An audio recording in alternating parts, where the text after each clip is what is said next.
अस्सलाम वालेकुम नाजरीन, आप देख रहे हैं K92 न्यूज़ और मैं हूं आपकी मेज़बान नाइला भट्टी। शामिल करेंगे आज की इलाकाई खबरें।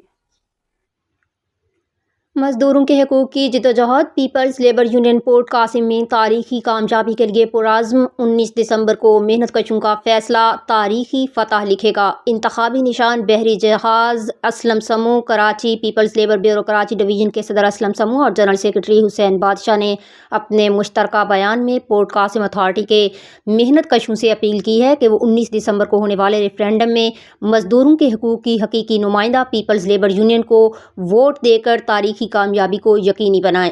असलम समूह और हुसैन बादशाह ने बयान में कहा कि पीपल्स लेबर यूनियन का इंतखाबी निशान बहरी जहाज़ है, जो मजदूरों के रोशन मुस्तकबिल और उनके हकूक़ की जिद्दोजहद की अलामत है। असलम समूह ने कहा कि पीपल्स लेबर यूनियन के इत्तेहादियों का शुक्रिया अदा करते हैं जिन्होंने खुलकर अपनी हिमायत का ऐलान किया और मजदूरों के मफाद की खातिर इत्तेहाद का मुजाहरा किया। उन्होंने मज़ीद कहा कि 19 दिसंबर का दिन मेहनत कशों की फतह का दिन होगा। पोर्ट कासिम के तमाम मेहनत कशों से अपील की जाती है कि वो भरपूर तरीके से अपनी शिरकत को यकीनी बनाएं और अपना कीमती वोट पीपल्स लेबर यूनियन को दें ताकि मजदूरों के हकूक़ का तहफ़्फ़ुज़ और उनकी फलाह बहबूद का सफ़र मज़ीद मजबूत हो।